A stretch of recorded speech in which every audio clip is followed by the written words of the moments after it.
What's that? Oh, I'm live. Well, good morning. I didn't hear the countdown. So let's talk this week about, um, I didn't know what else to call it, but the war for your mind. The Some Sunday I'm going to have the title will be Untitled, but not this Sunday. We talk a lot about the convergence of events that happens, or that is happening, and it continues to happen, and it continues to grow. Each week as I kind of sit down and try to collect things that I want to talk about that relate to different, prophecies in the Bible about what we can expect in the end times and things we are to be on guard for. Each week, even if I get a start early in the week, by the time I get to Saturday night or Sunday morning, I'm just absolutely completely swamped trying to get things organized, trying to get things in place. Because things, and I think you'll see from talking about some of the things in the Middle East this week, things change very quickly. Nothing stays the same very long in the world that we live in today. And so this old slide that I've used for so long is that it is a disrupted world, and people wonder how we can fix it. And there was so much this week that happened that I don't even know where to begin. Now, I'm not even going to talk about the conflict in our government, about the wall and that type of thing. Actually, somebody sent me a picture of a wall. It's actually a new Samsung or LG TV that's an LED screen that's 219 inches across. That's a wall that I can get behind, or in front of, particularly in front of. So that's big. That's like 15, 16 feet. It sounds really neat. So you have to build your house around it, though, I think, is what needs to happen. So let's look at a few things that are going on. This is a new DC comic. It's sort of a slam at Jesus, shows a kind of ineffective Jesus, second coming, mocking the second coming. We know that Peter said in the last day there will come scoffers. Say, where's the promise of his coming? It's been a long time. It has been a long time. And we knew it was going to be a long time. And so we shouldn't be upset about that. And it might even be a little bit longer. But we don't know that for sure. But we know that Jesus is returning. And that's the important part. So in terms of the war for your mind, this week, the news reported that the American Psychological Association had released guidelines for the psychological practice with boys and men. Now, this is an organization that has said they've departed from past practices, that homosexuality was a disorder, transgenderism was a disorder, and that sort of thing. And there's been a war on that particular issue, that this distinction between men shouldn't be recognized. And it continued this week, where they issued guidelines for the psychological practice with boys and men. Now listen, I'm a man. I'm just going to ask a question. I don't want any hate mail. If you have hate mail, send it to Steve Mitchell, okay?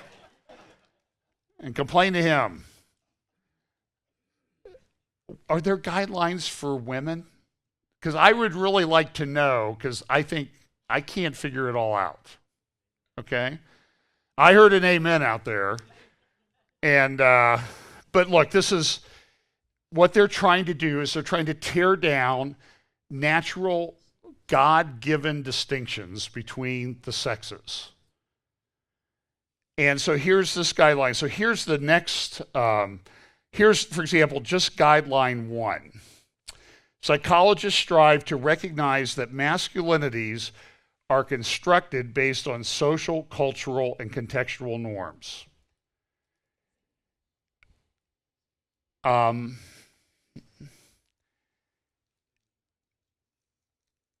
see, it's sometimes it's innate. I'm sure if I talked to people that had a little boy and a little girl, they would tell you that there was pretty much a difference from them from birth. I have some great nieces. They're great nieces, but they're great nieces, and a great nephew. I have 8 great nieces and 1 great nephew. And the little great nephew, he's a guy. I mean, he's running around, climbing on stuff and that type of thing. Now, I have one great niece that she seems to be inclined that way.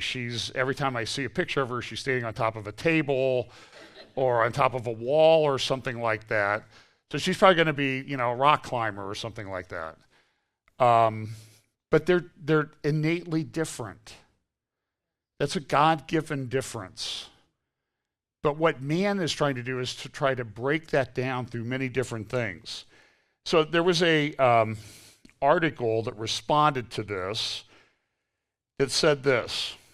Note, would they say this if it was gender identity? Well, this is my comment.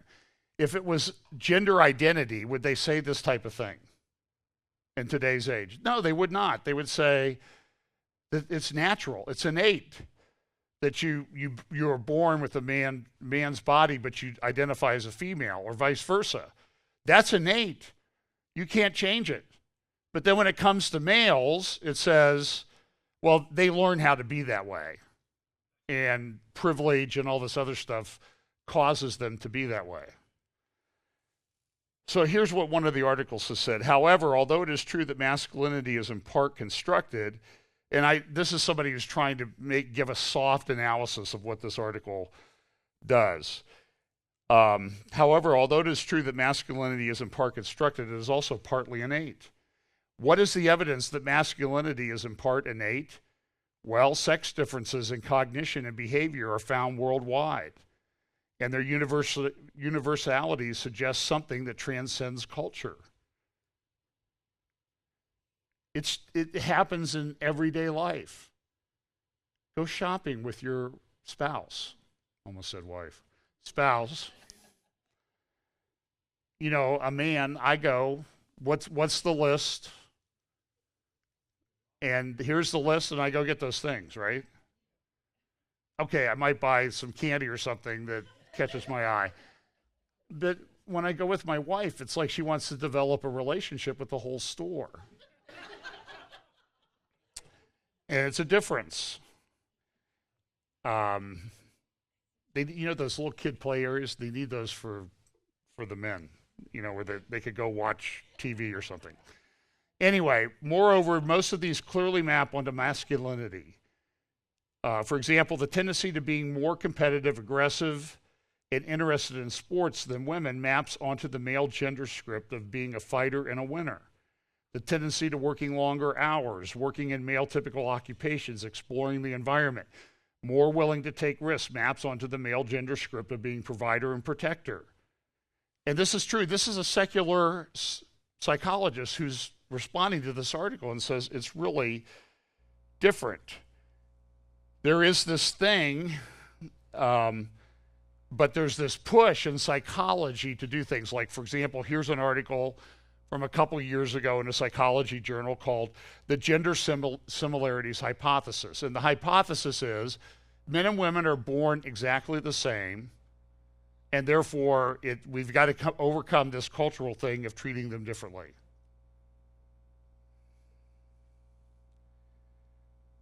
It's here's one of the other guidelines that they issued. Psychologists understand. Now, let me ask you this. If you read this, just read this objectively and say, is there a political orientation behind this particular statement? Psychologists understand the impact of power, privilege, and sexism on the development of boys and men and on their relationships with the other.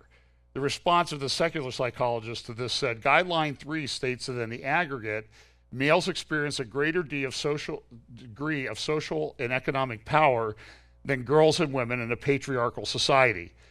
This statement is an example of what we have identified as gamma bias in psychology, a type of cognitive distortion in which examples of male privilege are magnified and female privilege is ignored or explained away.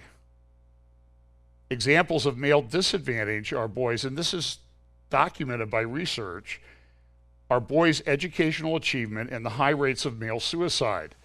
Examples of female advantage, lighter prison sentences and gender quotas in science jobs.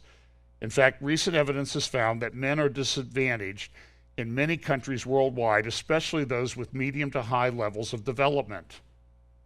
Therapists who believe that Guideline 3 is true of their male clients might understandably struggle to find much empathy for them, and a male client might struggle to believe that they will find much empathy from such therapists. Right. I mean, why would you go to somebody who believes this? For help, for counseling. But it's even more apparent. There's an article in the Wall Street Journal.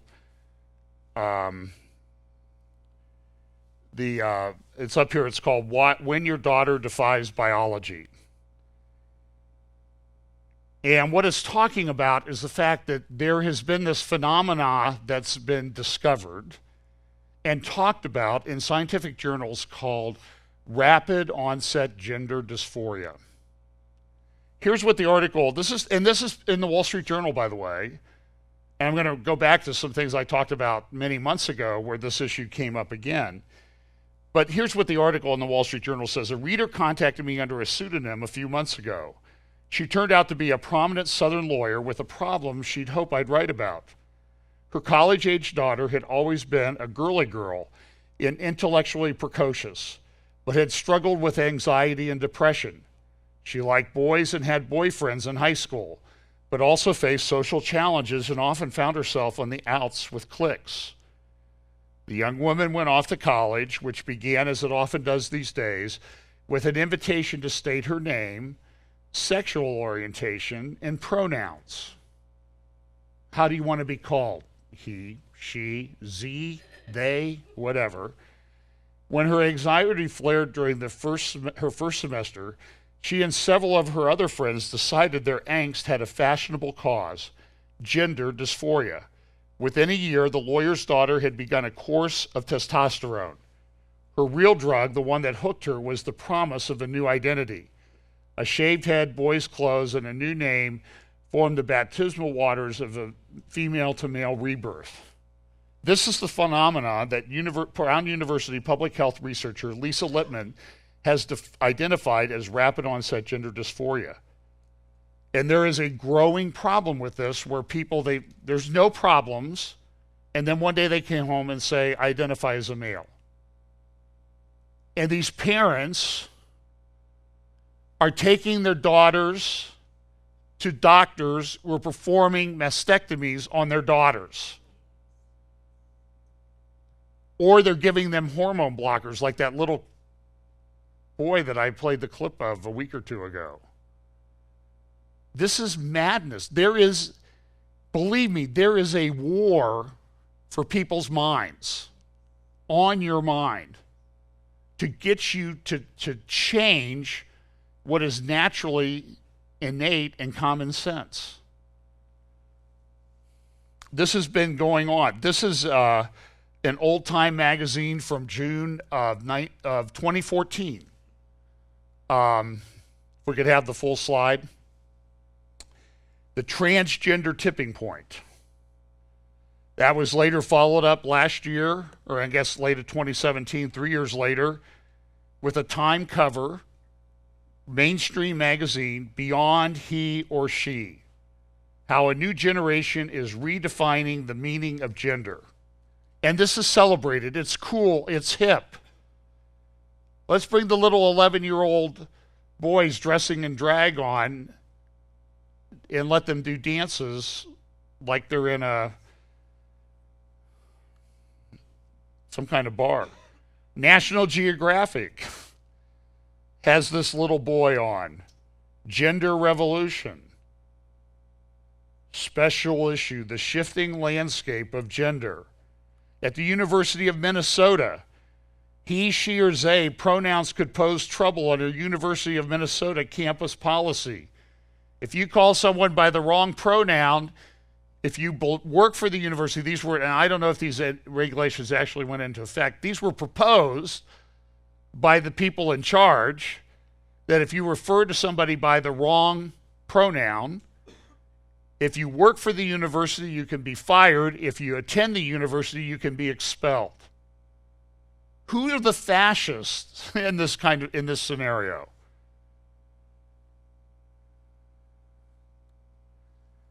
This Brown University article that the Wall Street Journal article talked about, this was on Brown University's website, News from Brown.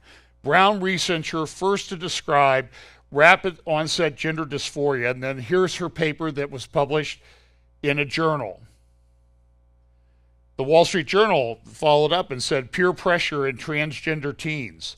This was September 10th, 2018. I've shown you article after article. Human Rights Campaign has issued 2018 LGBTQ Youth Report. The Burden of Rejection, talking about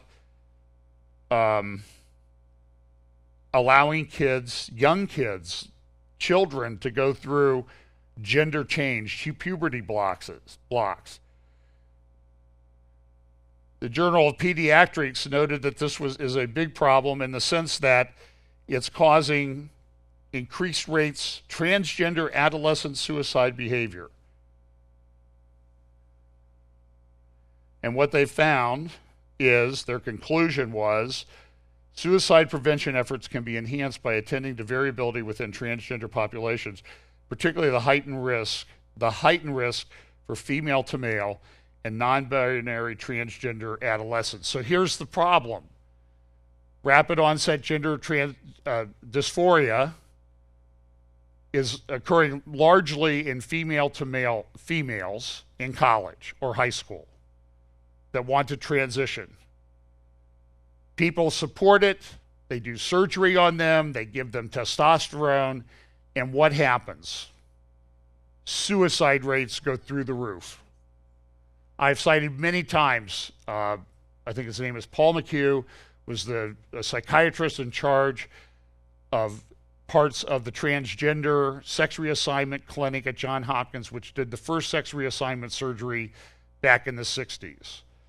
Johns Hopkins stopped doing them 20 years ago because they found that the people that they did the sex reassignment surgery on were 21 more times likely to commit suicide. And these people, they parade their little kids around. It's child abuse. And don't tell me that I'm not loving because my tone isn't correct, okay? We have a problem, and somebody needs to address the problem directly. Well, the New York Times couldn't take the Wall Street Journal doing this, so they had a lady write, it's not a teenage fad, it's life, and she talked about her own daughter who went through this particular transition. She said this about the Wall Street Journal article: even the headline on that essay is an insult, when your daughter defies biology. And she says this, an abundance, quote, an abundance of scientific research makes clear that gender variance is a fundamental truth of human biology, not some wacky dance craze. In the church, we have a problem. So I'll start with this verse. Whether you want to read it in any one of these translations, the ESV, the NASB, the King James, they all say the same thing. I'll read the one at the ESV. This is Paul writing to the Corinthian church, which had some pretty bad problems. They had to put a man out of the church because of sexual immorality. And they were a mess otherwise. A lot of problems. It's interesting, at the beginning of that letter, Paul says to the saints that are in Corinth.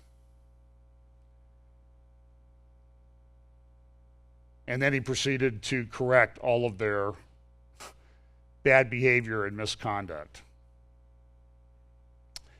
Be watchful, he says, as he concludes. Stand firm in the faith.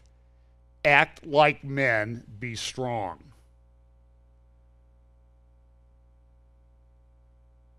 You see, this acting like men, I guess one way to put it is, this standing for the truth is not Olympic ice dancing. It's hockey. Now, I grew up went to high school in Johnstown, Pennsylvania, and we had a team in the Eastern Hockey League called the Johnstown Jets. That Eastern Hockey League became the inspiration for a movie by Paul Newman, that starred Paul Newman. It was actually filmed in Johnstown at the arena where I used to go and watch the Johnstown Jets. I can't recommend the movie. It's horrific in terms of language. But the hockey scenes about the constant fighting and that sort of thing, even before the first puck was dropped, was pretty accurate of the Eastern Hockey League. I went to a fight and a hockey game broke out, is the way they used to describe it. But hockey can be, the point is hockey can be kind of messy and bloody and fighting in the trenches. But Paul, acting under the inspiration of the Holy Spirit, do you think Paul had any issues with gender identity? His admonition was, act like men. Be strong. Stand up for what you believe. I would suggest you even fight for it. This affects the church. Now, I'm not sure that we would put this on our church sign, but a church, I believe in Florida, decided to do this. Sign says, Bruce Jenner is still a man, homosexuality is still sin, the culture may change, the Bible does not. That led people from the LGBTQ mafia to come and protest. You see the sign down here in the lower right, Jesus had two dads. He turned out fine.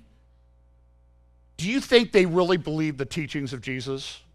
Do you think they really believe the teachings of Jesus when they tried to trick him on a question of adultery, and immediately Jesus went back and said, in the beginning, God made them male and female. He didn't say he made them male, female, and they, or anything like that. They damaged the sign. But what happened to the pastor? How long did it take? Is he preaching today? No, he's not. He posted this on his Facebook page. As of today, I'm no longer pastor of Trinity Bible Presbyterian Church. After much prayer and counsel, I've decided it is best to briefly communicate what has taken place. Here's what happened. I was informed by our other elder that he felt he could no longer follow my lead as pastor of the church. This is from the church people. I was informed that essentially all but one couple in membership would leave the church if I continued as pastor. Our other elder and the couple felt that those who left would likely return if I would leave. Our other elder was agreeable to stay and assume the pastoral responsibilities. Therefore, it was determined that it would be in the best interest of the local body for us, the church, and my family, to part ways. So in this scenario, who is acting like a man, following the admonition of the Apostle Paul? This is a huge problem in the church.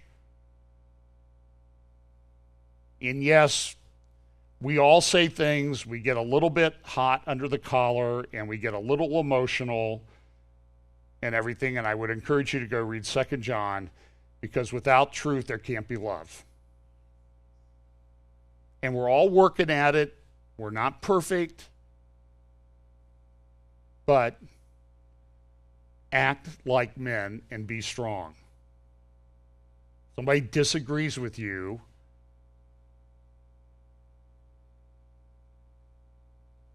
just be gracious. Okay.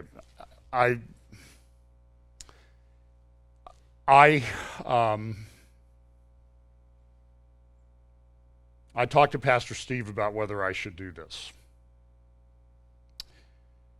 Monday, front page of the Columbus Dispatch, Vineyard Fellowship announced down on the north side here of Columbus. I've heard, I don't know if it is, it may be one of the largest, if not the largest vineyard in the world. Vineyard Fellowship, it's a denomination started by John Wimber. Pastor Rich Nathan is transitioning out over the next couple of years, and they've hired a new pastor.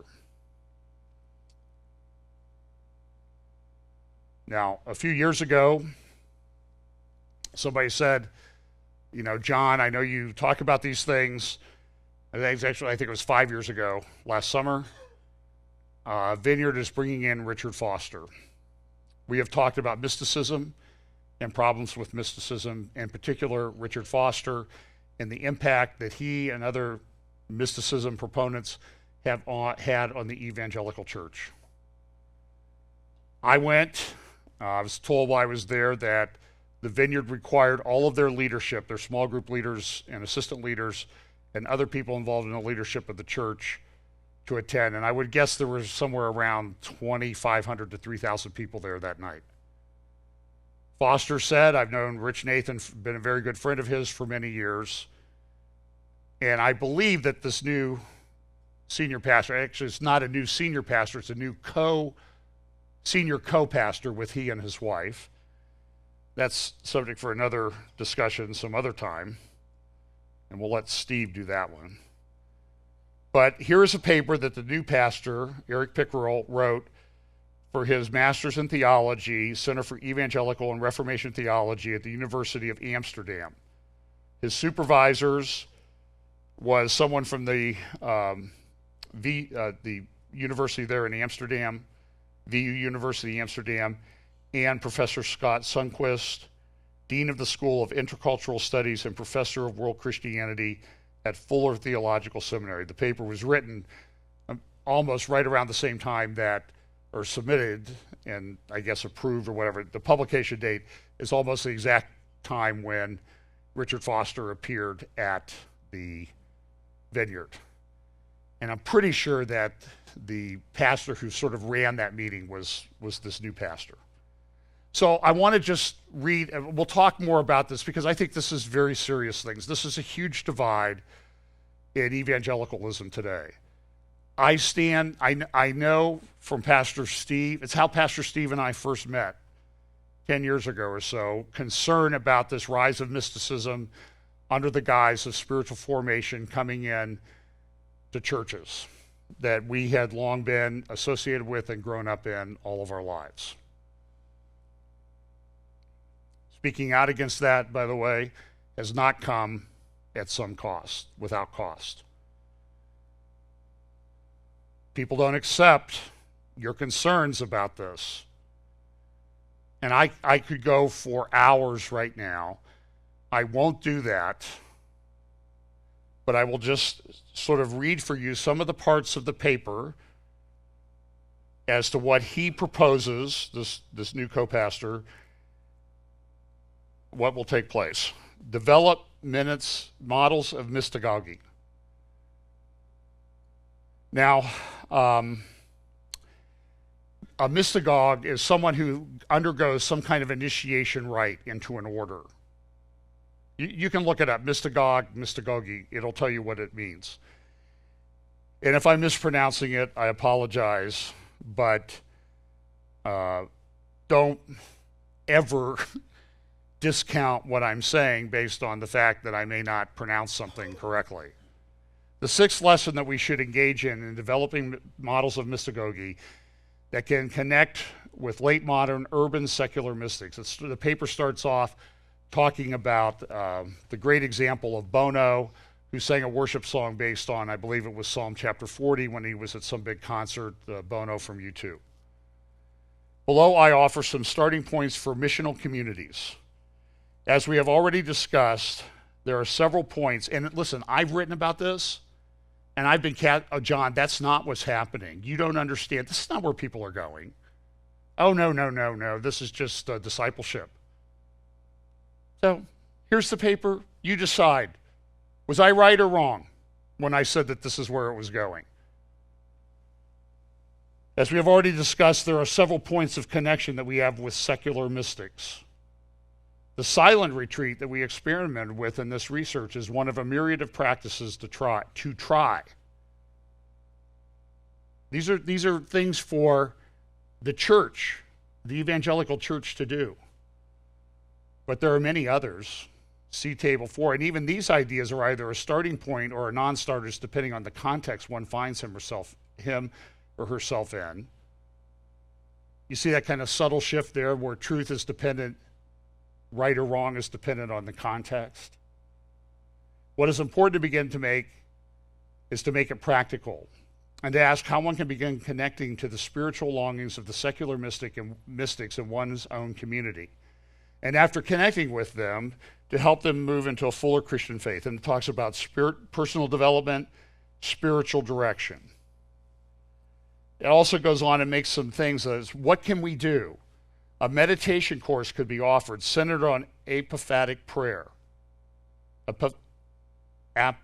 Apophatic prayer.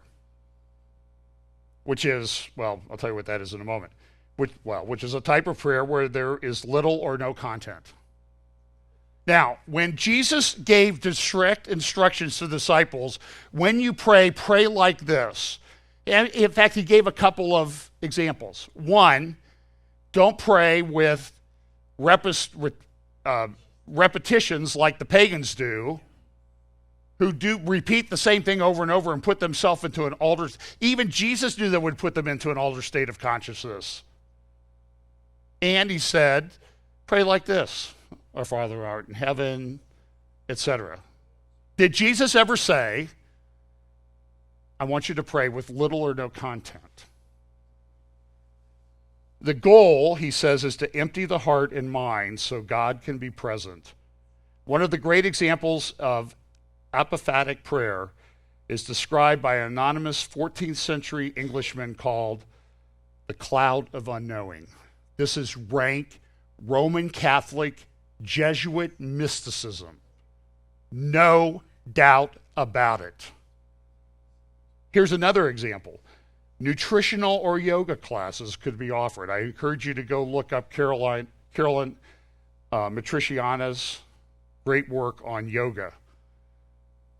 There are many videos out there.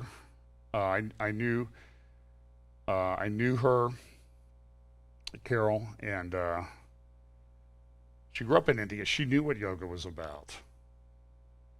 But offering yoga exercises rather than meditation is perhaps one way to contextualization of this practice. You see, what I've contended, what Pastor Steve has contended, what many have contended is it's not physical, it's not stretching. There is a spiritual component to this thing. And you talk to any Hindu mystic or holy man, and he will tell you exactly that. It is Hindu and spiritual, and the poses have a spiritual purpose behind them. Not a couple of the poses, every single pose. So I looked up apophatic prayer, and I was taken to a website called Ignatian Spirituality. Now, does that sound Ignatius Loyola? A service of Loyola Press. I believe he was the founder of the Jesuits. Cataphatic or apophatic prayer. And it says, down here in the paragraph, apophatic prayer has no content. It means emptying the mind of words and ideas and simply resting in the presence of God. Centering prayer is apophatic. Ignatian prayer is mostly cataphatic, which has content. It uses words. And he refers to an article by a guy named Frederick MacLeod, Apophatic or Cataphatic Prayer. Understanding the underlying reality of these forms of prayer helps one select a prayer from which may best facilitate the discernment process. Let me tell you something, folks. If you are emptying your mind, you are not engaged in the discernment process. In fact, Richard Foster, the the grand poobah of mysticism in the evangelical church, has a warning in one of his books. When you start to go into the silent prayer thing, what do you need to do? You need to pray prayers of protection, because you might encounter very dark beings in this process. And it's okay to a lot of these evangelicals. They don't even pay attention to the warnings of the guys who are pushing it. Oh, excuse the tone, please.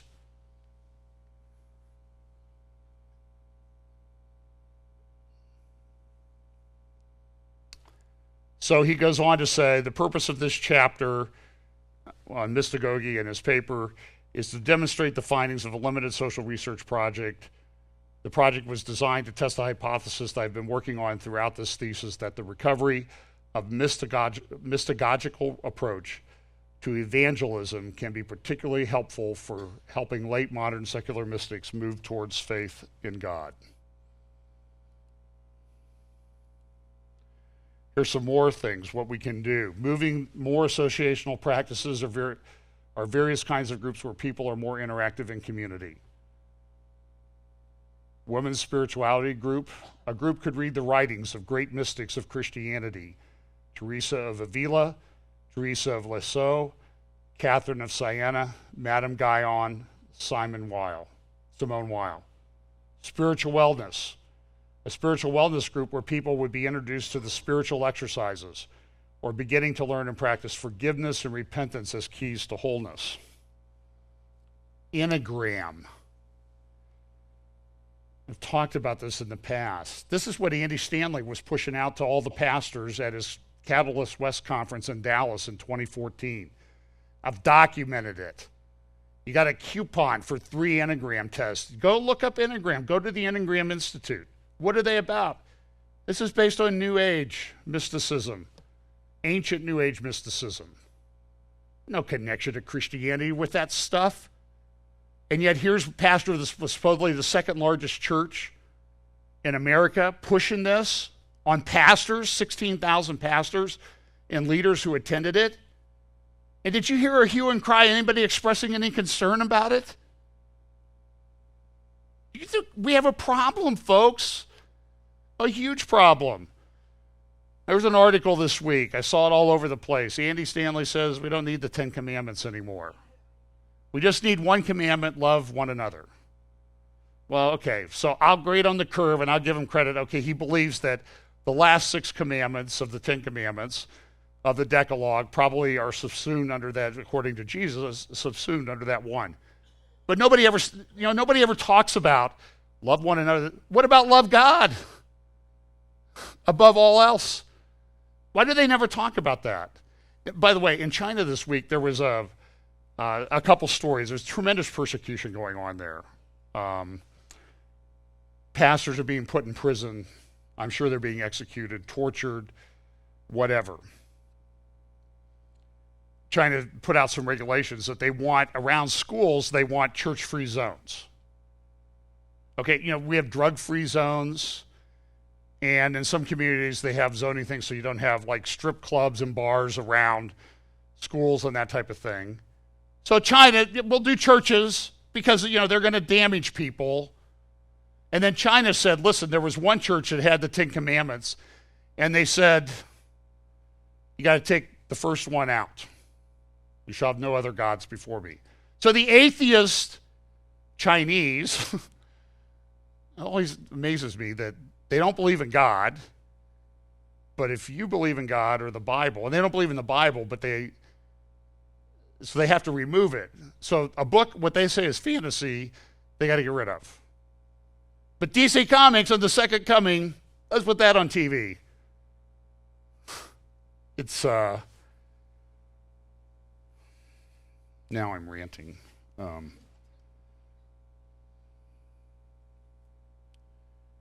I have, this is just the tip of the iceberg in evangelicalism, my friends. I've researched it. I've talked about it. It's a big problem. So I want you, since it's local, to be aware of what's going on. Okay, so let's talk about some things about Bible prophecy. Well, things are not going so well for Emmanuel Macron. There's the Yellow Vest protests. He's come back with a pretty severe reaction to the Yellow Vest protest.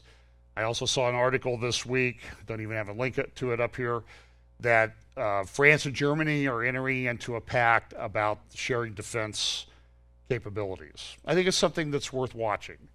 And a lot of people look at this cover and they say, is Emmanuel Macron the one? I mean, why does a secular paper put a leader, the newly elected leader of France, on the cover walking on water? What are they trying to, what message are they trying to convey? I suggested, though, with the way things are going, maybe we need a little bit better, a little bit different, here's a little bit, I think this would be a more accurate cover at the present time. And by the way, just give me extra credit. It took me a long time to get that done. Believe me, I'm not that great with Photoshop yet, but that took. Yeah, that's Emmanuel Macron as Napoleon going down for the second time, I guess. So some interesting. So let's look at the Middle East, and then we'll get out of here. This is a good article. This is from December 30th, a paper by a Major General Gershon Hakohen of Israel, titled "The U.S. Withdrawal from Syria: Blessing in Disguise."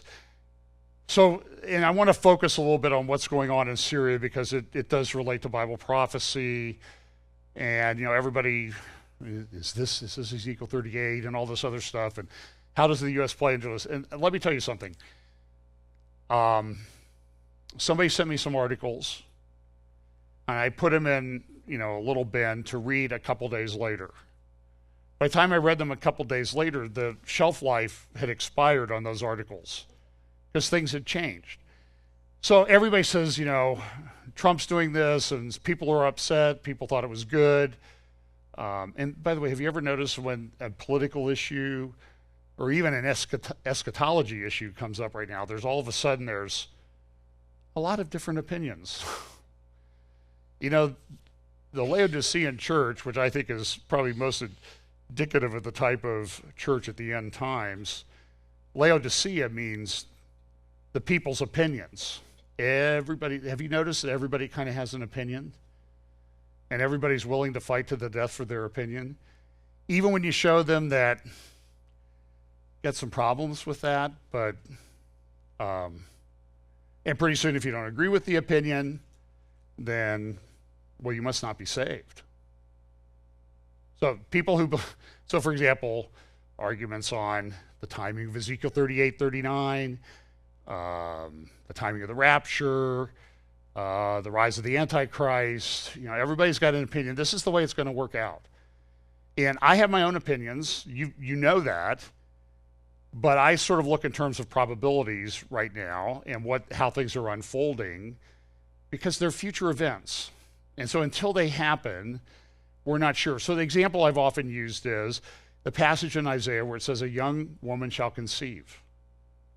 Now, I don't know if in the Jewish community of the centuries between when Isaiah wrote that and the 700s BC, to the time Jesus was born 700 years later, that there was a lot of argument about, now does that mean a young woman or a virgin, and that there were fights and people kicked out of communities and that type of thing. And if Facebook had existed at that time, unfriended on Facebook, because you just didn't recognize that prophecy.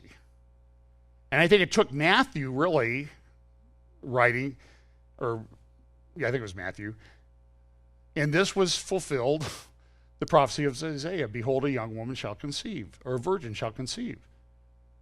And until the event happened, exactly how it was going to take place wasn't particularly clear.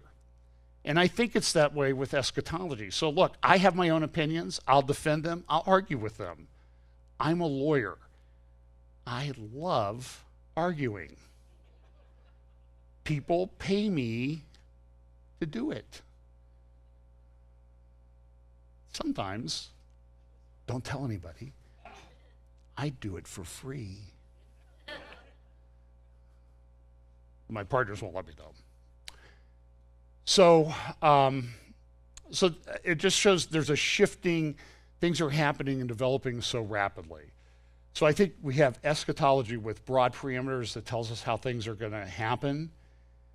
But I don't know, to take people's timing like on when Ezekiel 38 happens, to take that and say, well, if you believe it's here or here, at the beginning of the 70th week or before the 70th week or at the end as part of Armageddon, you don't understand Israel and all this other stuff. And it's like, come on. Okay, I may differ with you in Ezekiel 38, but have you heard me not understand the importance of Israel on an eschatological standpoint? Would you agree to that I do understand that? Right. So, and my view on the timing of Ezekiel 38 has changed over time. I can show you big name Bible prophecy teachers. I can document it, their change on that. And by the way, I would highly recommend, there was a prophecy conference at El Centro Community Church in California, Friday and Saturday. I'm trying to think. I know Tom Hughes spoke. I think David Reagan and David Hocking. David Hocking spoke on Friday night about the last days, and I would highly recommend that you go find that. I'll try to post the link to that. I don't think it's on YouTube, but I did see a link to it, and I just caught the last 10 minutes of it. And David said, listen, and David, we've had David here to speak, right? I'd have him back. I don't agree with David on everything, but I will tell you, between him and Jacob, those two guys have probably taught me more about the Bible than any other two people in my life, if I had to identify people. And I don't agree on everything, okay? But I learned a lot about the Bible and how to interpret the Bible. And he talked about persecution, and he said, folks, persecution's coming. And it's not going to be mental. It's going to be physical.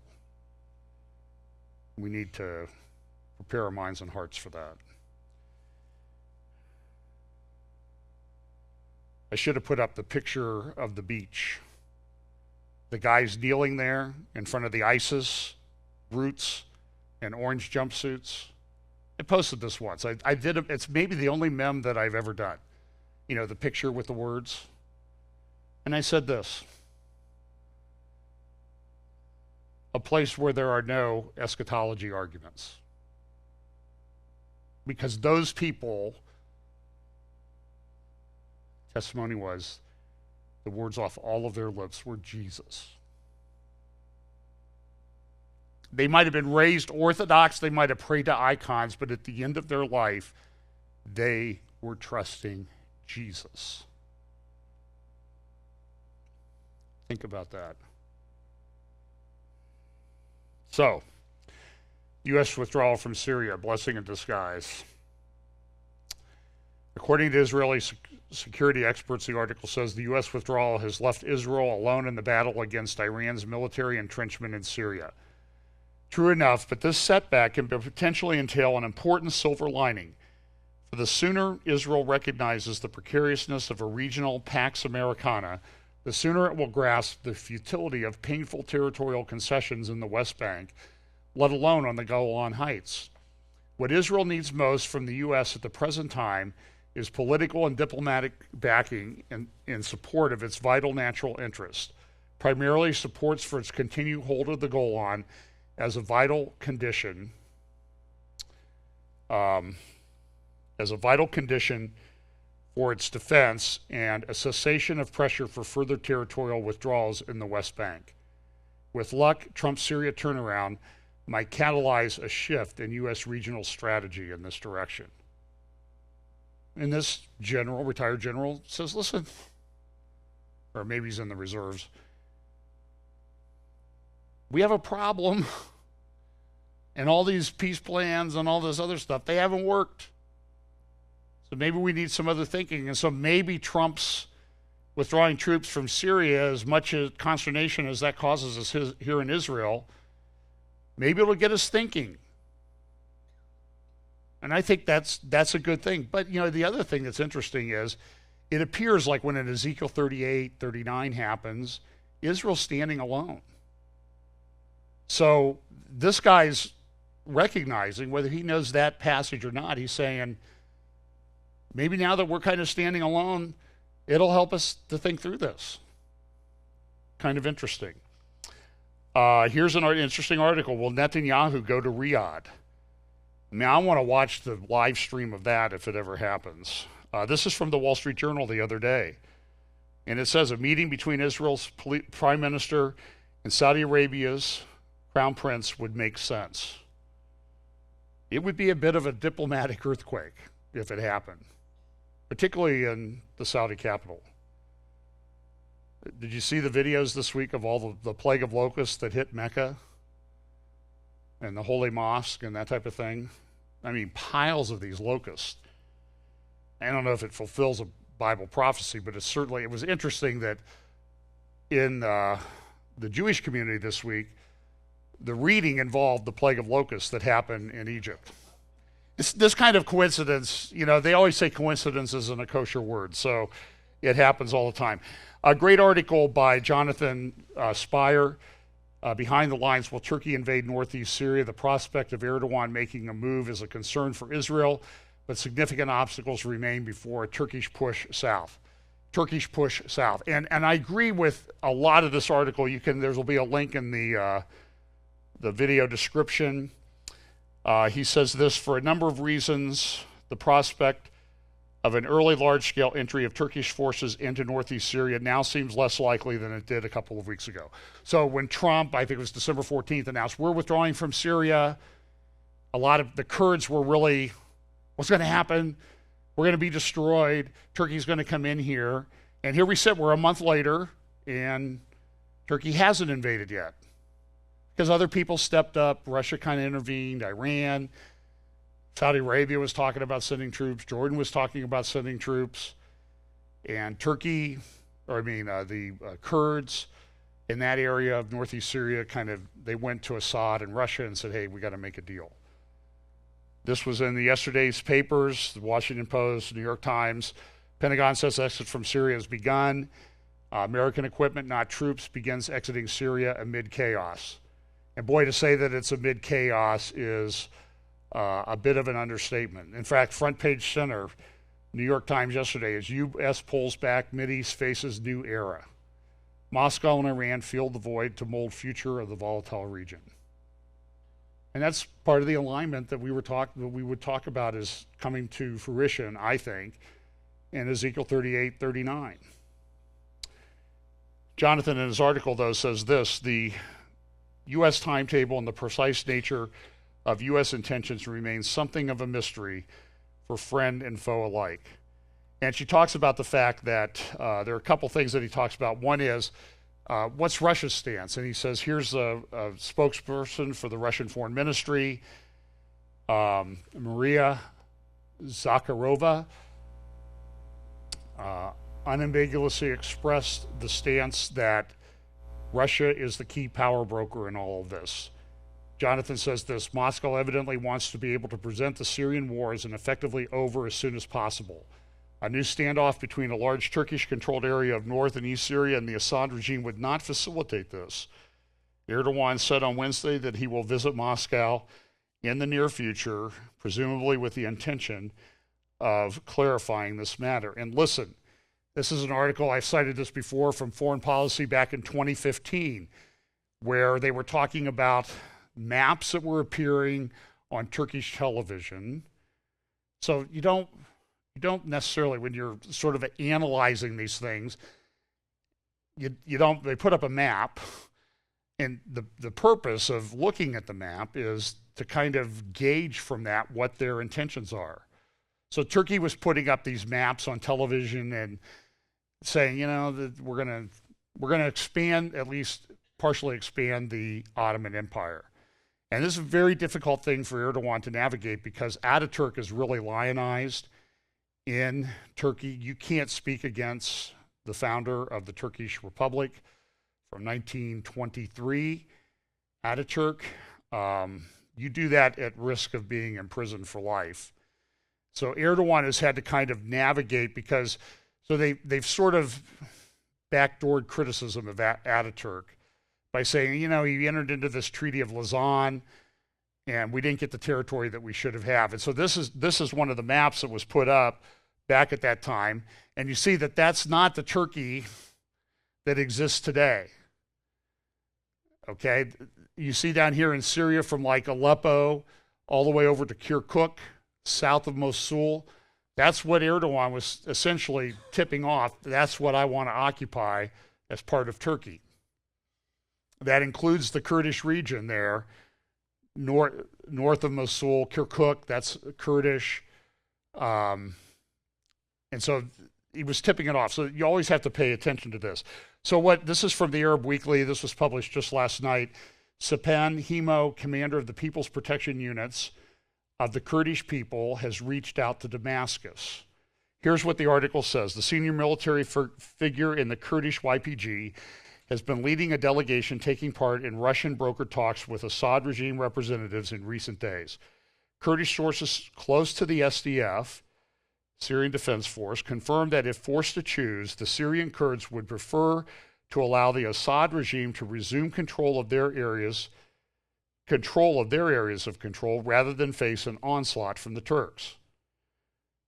In other words, translation, we can handle the Syrians, we'll work with you, the Turks want to kill us. And they do. You'll see what Erdogan says about this in a moment. These were the words of Sapan Himo, who secretly visited Damascus on December 26, trying to cut a deal with Syrian officials that would avert or defeat an expected Turkish offensive in northeastern Syria. 3 days later, he landed in Moscow for similar talks with Russian Defense Minister Sergei Shoigu. Last year, they declined to help the Kurds in the battle for Afrin after Kurdish politicians rejected a proposal put forth by the Syrian government. The Syrians had asked for the full return of government agencies to all cities and towns held by the Kurdish militias since 2012, along with surrender of heavy arms and the raising of the Syrian flag. The Kurds have been promised they would not be eradicated in exchange for full cooperation with Moscow and Damascus. In other words, Syrians, hey, you agree with us or we'll kill you. Turks, we're going to come and kill you anyway. All talk of independence or semi-autonomy of the Kurdish regions would be scrapped, but they would be able to use their language while protecting and promoting Kurdish culture, which had been a taboo topic prior to 2011. So this is very interesting to see how this plays out back and forth. The article concludes, lastly, it is not clear how effectively Turkey, with its Sunni rebel allies, would be able to police the territories, even if they went and took it over. If it would conquer from the SDF in the event of a major military operation. Kurdish attacks on Turkish forces in Afrin are a common occurrence. The area that would be taken in the event of a major operation in northeast Syria would constitute a far larger and more complex space. Speaking of complexity. Thus, in spite of the Turkish saber rattling on the border and Erdogan's pledge in his New York Times op-ed this week, that Turkey can get the job done, significant obstacles remain before a large-scale Turkish incursion into northeast Syria. In fact, here is, there's an article in the Jerusalem Post Friday called Eyes on the Golan. Talks about the importance of the Golan Heights. You can look it up on the JPost website. Highly recommend it because the Golan Heights is a very, very important strategic thing to Israel. And they're concerned about what's going to happen. So here's the op-ed. This is Erdogan. He gets to write an op-ed in the New York Times and talk about what his position is. He says, unlike coalition operations in Raqqa and Mosul, which relied heavily on airstrikes that were carried out with little or no regard for civilian casualties. I mean, this is pretty rich. Erdogan talking about the concern for civilian casualties And also, acting when Khashoggi got killed, like, I'm really a champion of freedom of the press. Well, except for the hundreds that I've jailed here in Turkey, but that's beside the point.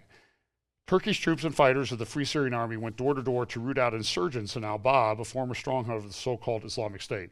So in other words, instead of bombing ISIS into submission, we did the door-to-door hard work. Our approach left the city's core infrastructure largely intact. So what he's doing was he's building himself up. And the New York Times has given him a platform to do it. Now, what happened earlier, so Erdogan does the editorial. It appears on Monday on the New York Times website. Then John Bolton, our national security advisor, former UN ambassador, he has a meeting in Israel with Prime Minister Netanyahu.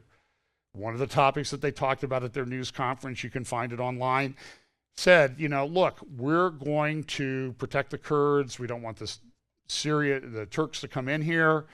Turkey needs to keep its nose out of this. Well, how do you think that went over in Istanbul? I'll show you in just a moment. So Bolton then went to Istanbul.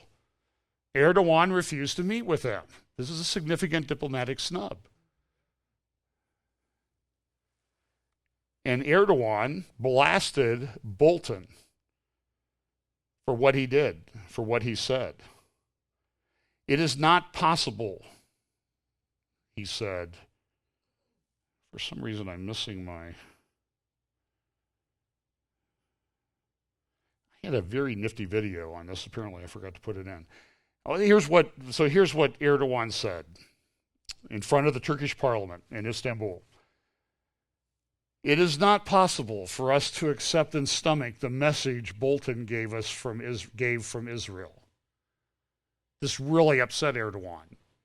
You rebuked us from Israel? This shows what Erdogan really thinks of Israel.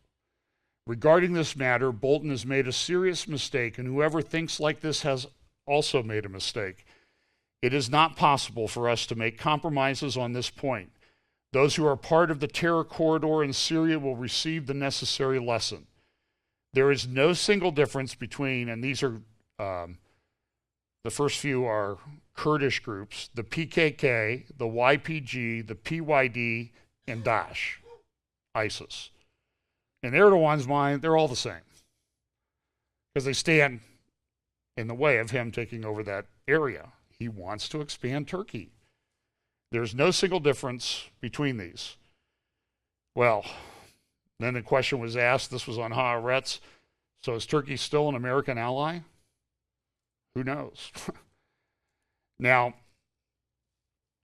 here is a speech so the Ayatollah Khomeini can't let Erdogan have all the media space. So he does his weekly meeting. He has this big talk in front of a big crowd. And he says, here are some of the quotes. Some American statesmen pretend to be crazy. I, of course, do not accept this. But in fact, they are first-rate idiots. I think he needs to adjust his tone a bit. We have been successful for the past 40 years, and the 40th anniversary of the revolution is coming up here February 1st. See for yourselves which countries and peoples chant death to America. It is unprecedented. The great movement of the Iranian people frightens them. It frightens the materialistic and oppressive powers. It frightens the international corporations that suck the blood of the people. They see that they have reached the end of the road. Sometimes they talk like clowns in order to mock us. The American statesmen say that Iran should learn about human rights from Saudi Arabia. What can you say about such people other than that they are clowns? Does any other title befit them? The statements, threats, promises, and signatures of such people are meaningless. Saddam was utterly destroyed and hit rock bottom while the Islamic Republic flourished. Our enemies in America, Europe, and the West who act against us will also hit rock bottom, and the Islamic Republic will remain, inshallah. And then the crowd started chanting, Allah Akbar, Allah Akbar, Allah Akbar. Khomeini is the leader. Death to those who pose the rule of the jurisprudent. Death to America, death to England, death to the hypocrites and the infidels, death to Israel. So how do you react to a country like Iran? Turkey, they try to get people here in our country. Iran does the same thing. This is a headline out of the Jewish Chronicle that's published in England. UK mosque canceled show event over Iran fear. A mosque in England was going to have a memorial event regarding the Holocaust. They canceled it. Why did they cancel it? Because they were very concerned that Iranian government would find out who attended the event in the mosque and then go persecute and torture their relatives who live in Iran. So don't tell me Iran is a good deal. Now, this morning there were reports, Wall Street Journal, other places, that early on in his tenure as National Security Advisor, there was an attack on a U.S. area in Baghdad or Iraq. And so the Bolton and other people went to the Pentagon to talk about what would we have to do to attack Iran. And now, oh my goodness, the New York Times and all of the mainstream media, they're like, can you believe that Bolton was going to attack Iran? Why, can you believe that he did this? I just can't believe that he would even think such a thing. So, praise the Lord for the internet. I found an op-ed from March 26, 2015, in the New York Times, written by John R. Bolton. And it says, to stop Iran's bomb Iran. Oh. They don't even read their own paper. Good. It was only 3.5 years ago, 4 years ago. So I'll close with this just kind of information and then some comments about Ezekiel 38, 39, and Isaiah 17. Outgoing IDF chief Eisenkot, Gadi Eisenkot, is retiring. I think tomorrow or Tuesday is his last day. So he's been giving some interviews. One of those interviews was to Bret Stephens of the New York Times. I have a link in the description to that.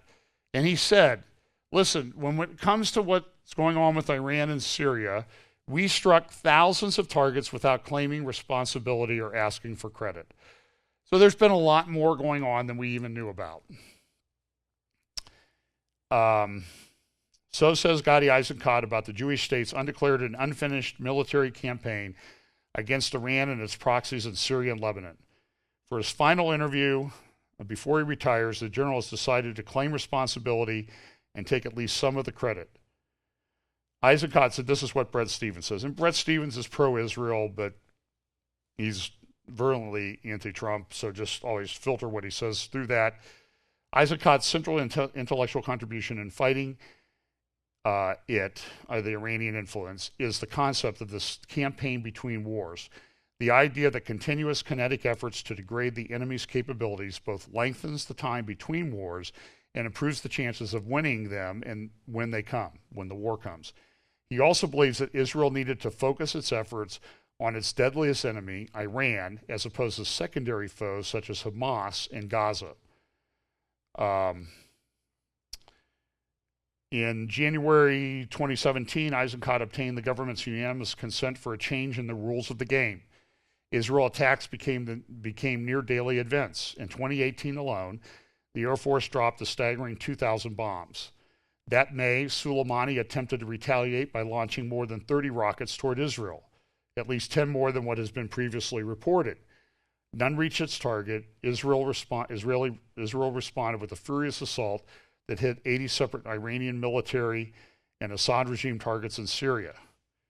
And so then the question was, they asked Eisenkot, why does Soleimani miscalculate?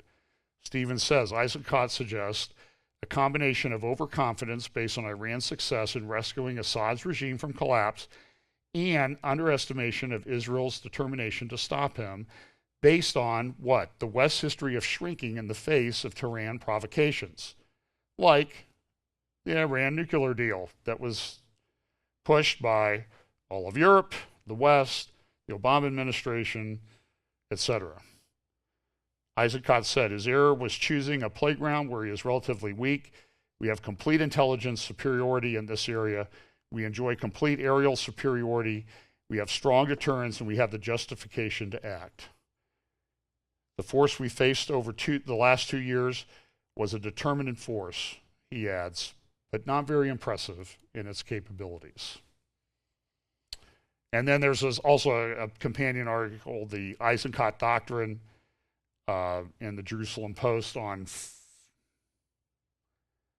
I think it's either today or Friday, that talked about some of the things that he's done and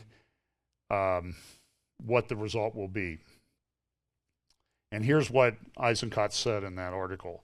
Iran may now turn elsewhere. As we push them in Syria, they transfer their efforts to Iraq, where the U.S. still has thousands of troops. Thanks to Eisenkot, at least we know the Iranians aren't invincible. Excellent articles. You should look them up. Also talked about the fact that Iran's overstepped before. This happened back in 2015, and a major Iranian commander of the Iranian Revolutionary Guard was killed in a missile strike. And that happened just like days before Eisenkot assumed control of the Israeli Defense Force. So he says this: the Iranian project was debilitated for the foreseeable future. This was Eisenkot's crowning achievement, achieved because he balanced his military resolve with diplomatic wisdom, managing to serve the Israeli interest in an arena crowded with multiple armies and foreign air forces peppered with local militias, without triggering a full-fledged war. It's been pretty interesting to watch. And there was a missile strike just the other night. So I think the important takeaway from these articles with Eisenkot revealing some information that had not been revealed, and how it sort of fits into Bible prophecy, if I could suggest.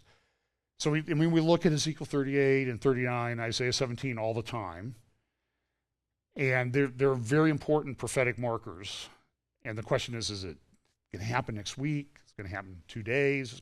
Is it 3 years away? The answer is we don't know.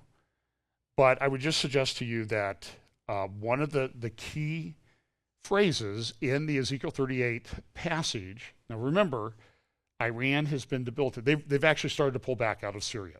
They've been debilitated. They're having economic problems because of the sanctions enacted by the Trump administration. Severe economic problems. So they're trying to focus outward. So they're moving back into Iraq, where they have a little bit better control over the local militias. They think they have Hezbollah pretty much put in place. But the point, though, is that Syria is still a mess. Things have been going on for almost 8 years now. Hundreds of thousands of people dead. 60% of the country doesn't live where it lived. Over 65% of the country doesn't live where it lived when the war started in 2011. And Russia hasn't solved it, and the Kurds, and the U.S., and Turkey. Syria's a mess. Okay? But the critical thing to focus on, I think, one of the critical things, is there are a couple things. We know the Ezekiel 38, 39 scenario happens. I'll put hooks, not a hook, hooks in your jaw, speaking of this northern power, and I'll drag you in. So it seems like that northern power is like, we really want to leave, and I'm going to put hooks in your jaw, and I'm going to turn you back and bring you in. And I think Russia really wants to leave. So I think this is sort of developing prophecy. But it also says that what they face there is a great company and a mighty army. And based on the interview with Eisenkot, I would not say that Iran qualifies as that mighty army right now. So, I think it's going to happen. And listen, as soon as I say nothing's going to happen, I'll go home and I'll turn on the news and there's somebody coming across the border into Israel, because things change very, very quickly in our world. So all the players are there, but I just don't think all the conditions have been met yet for this to happen right away. but it bears careful watching. And then the other thing that I'll close with is, look, in Isaiah 17, we always focus on verse 1. The burden of Damascus. Damascus is taken away from being a city, and it shall be a ruinous heap. And a lot of it's destroyed, but a lot of Damascus is still very normal. It would look like parts of Columbus, Ohio. People have Christmas celebrations and that sort of thing, holidays, they go to the mall and that type of thing. You go a mile or so away and it's devastation. So it's not a ruinous heap. A lot of it is ruin. I mean, it's unbelievable. But there's other verses here. The cities they are forsaken. They shall be for flocks which shall lie down, and none shall make them afraid. The fortress shall also cease from Ephraim, and the kingdom from Damascus, and the remnant of Syria. They shall be as the glory of the children of Israel, saith the Lord of hosts. They're going away, but there's a lot more to the passage, and it goes on. So let's not just focus on Isaiah 17:1. Let's look at the whole passage. There are other passages that are parallel. I don't even have the passages in Jeremiah that talk about it. Zechariah 9 talks about the burden of the word of the Lord in the land of Hadrach, and Damascus shall be the rest thereof, when the eyes of man, as of all the tribes of Israel, shall be toward the Lord. It talks about when that happens, there's going to be something happen to Damascus. Now, I don't see that eyes towards the Lord thing yet. And it gets difficult. But listen, here's verse 4 of Zechariah chapter 9. Behold, the Lord will cast her out, and he will smite her power in the sea, and she shall be devoured with fire. Ashkelon shall see it and fear. Gaza shall see it and be very sorrowful. And Ekron, for her expectation shall be ashamed, and the king shall perish from Gaza, and Ashkelon shall not be inhabited. So there's a lot more to these prophecies than we sort of truncate everything. And I also firmly believe that Daniel chapter 12 talks about the fact that in the end times there will be people who will go back, run to and fro. Now, a lot of people say, well, everybody's traveling everywhere. That's the fulfillment of that prophecy. But I think it's one of these ones that has a deeper meaning. And they will go to and fro, back and forth through the book, through the Bible, through the prophetic scriptures. And it says, the wise will understand and instruct the many. So that's why I'm not super dogmatic on a lot of the timing things of eschatology yet. I do believe there is coming a time, and I have talked to many of the Bible prophecy guys. Now, maybe they don't remember, like, who's this crazy guy talking to me? But friends of mine who speak at conferences and stuff. And I've said, listen, we have got to sit down and talk about how are we going to make the pronouncement? This is that which was prophesied by the prophets. I think it's a serious issue that we need to talk about, because things change rapidly and the scriptures are coming, I think they're coming more alive than ever. But we also need to be in them so we can understand them back and forth. Okay? So let's pray, and we'll go. Father, I just pray that you will help us, guide us through our study, and with the power of your Spirit, to be people who are wise and understand and able to instruct many. Also help us keep in mind the gospel, the glorious gospel of Jesus Christ, who died for our sins on a cross, which we didn't deserve, rose again the third day, ascended to heaven, and who will return as King and ruler. We pray that we would share that glorious gospel with those around us. Move in the hearts of those who have not yet accepted that wonderful message that they can be saved by grace through faith in the completed, finished, for all time, ever work of Jesus Christ on the cross. In Jesus' name, amen.